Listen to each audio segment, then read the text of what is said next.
Hello everyone, welcome back to the channel. Please subscribe and let's get started. In the heart of the Sahel, a storm had been gathering for years. Burkina Faso, land of incorruptible people buckling under escalating jihadist violence. By September 2022, the situation had reached a fever pitch. Communities torn apart, armies stretched thin. A pervasive helplessness settled. Public anger boiled over, aimed at government failures, aimed at France's lingering influence. French military presence seen as ineffective and interventionist. Into this volatile crucible stepped a young, relatively unknown army captain. His name, Ibrahim Traoré. On September 30th, 2022, he seized power in a second coup in 8 months. He deposed Paul-Henri Sandaogo Damiba. His justification: the regime failed to stop the violence. He promised a more aggressive, decisive strategy to reclaim territory. His youth and direct rhetoric offered a glimmer of hope. His rise was a masterful reading of the national mood. He cast himself as a revolutionary figurehead for self-determination, setting the stage for a power grab reaching beyond the palace and into the digital ether. Once firmly in control, Captain Traoré wasted no time translating his anti-imperialist rhetoric into decisive action. One of his first and most significant moves was to systematically dismantle the long-standing military ties with political ties with France. This was a seismic shift for a nation deeply embedded in the Francophone sphere of influence for over a century. He demanded the withdrawal of French troops stationed in the country, arguing their presence had failed to deliver security and affronted national sovereignty. The French flag was lowered at its military base in February 2023, signaling the definitive end of an era and the start of a bold, uncertain new chapter for Burkina Faso. This deliberate break with Paris was accompanied by a strategic pivot towards new international partners, most notably Russia. Traoré's government began to align itself more closely with Moscow, a move mirrored by neighboring military juntas in Mali and in Niger. This realignment was a public declaration of intent.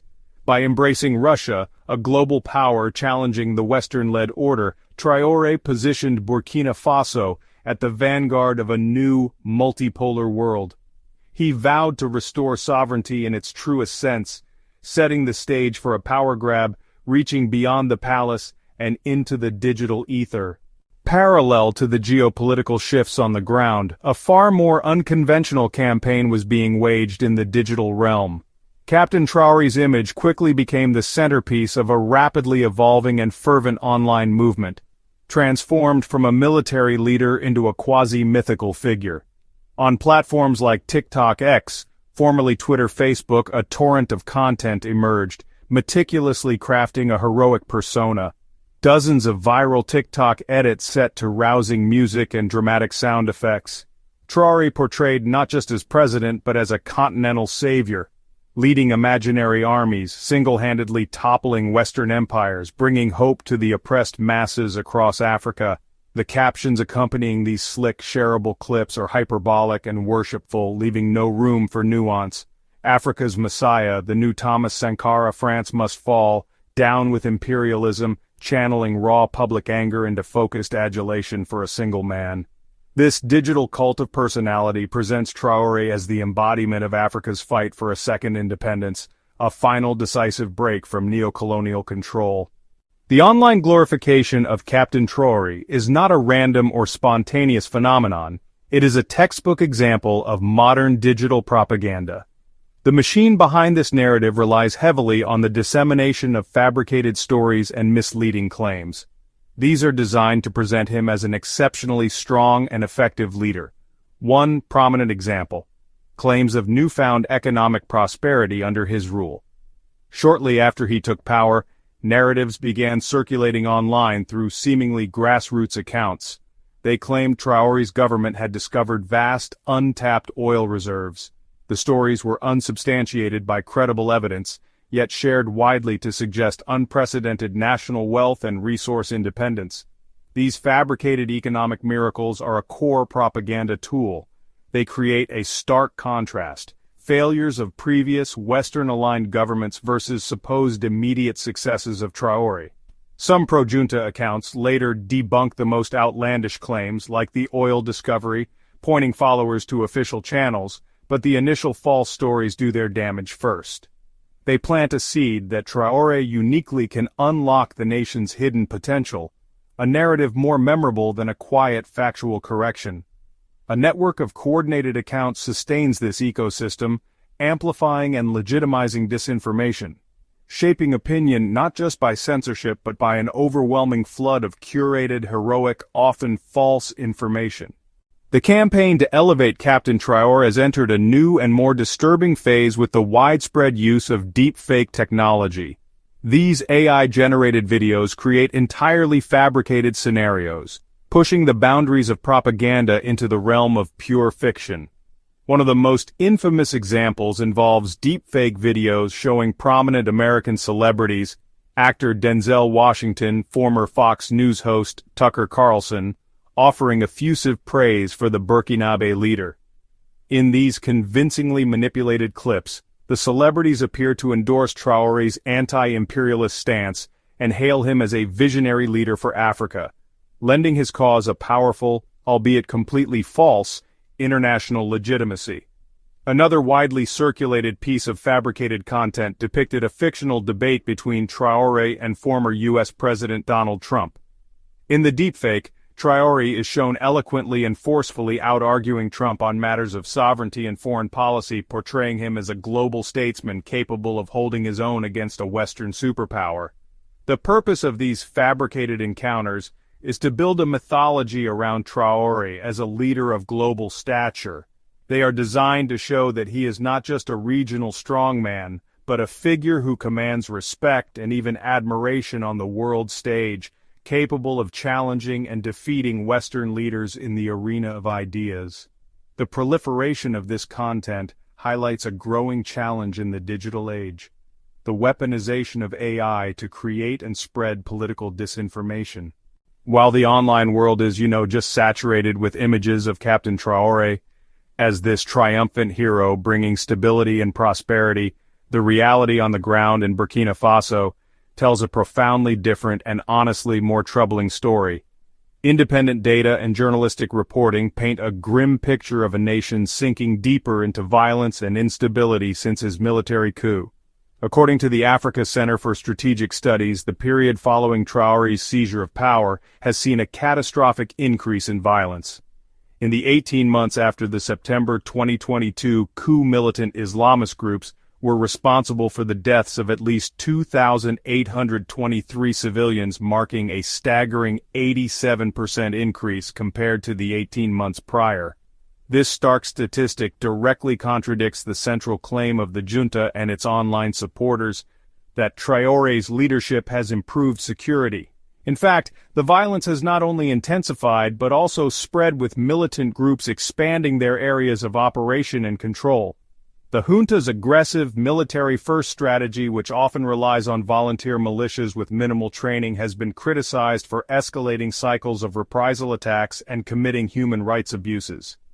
Furthermore, the Traoré regime has actively worked to silence any information that contradicts its official narrative.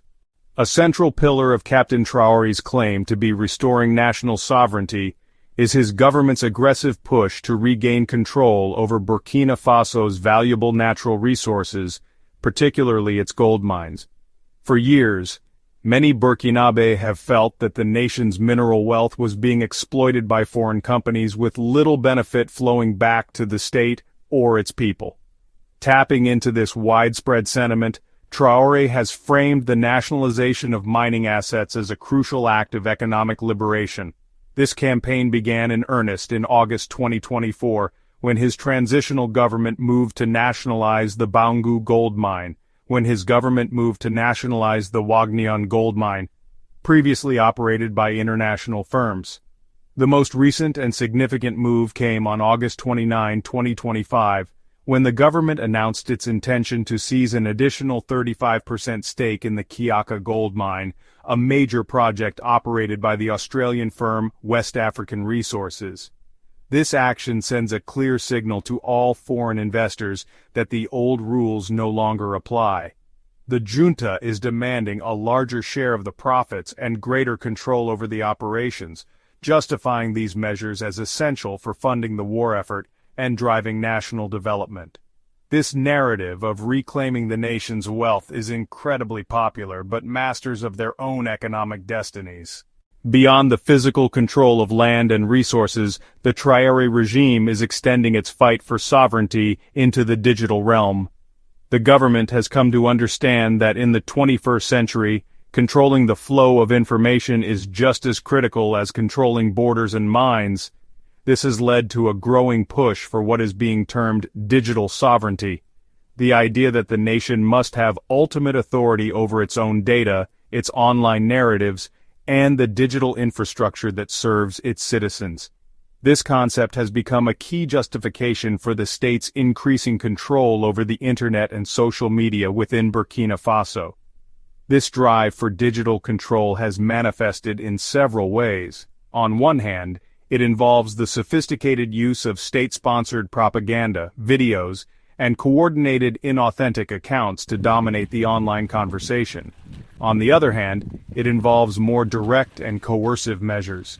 These calls are framed as a necessary defense against digital colonialism, calling for the creation of Pan-African social media platforms and data centers that would be less reliant on Western tech giants, arguing that foreign platforms can be used to spread disinformation and undermine national security. The concept of digital sovereignty is a double-edged sword. Proponents argue that it is a vital step for African nations to protect their populations from foreign influence and to build their own technological capacity. They contend that if African countries do not control their own data, they will remain perpetually dependent on and vulnerable to the whims of corporations and governments in the United States, Europe, and China.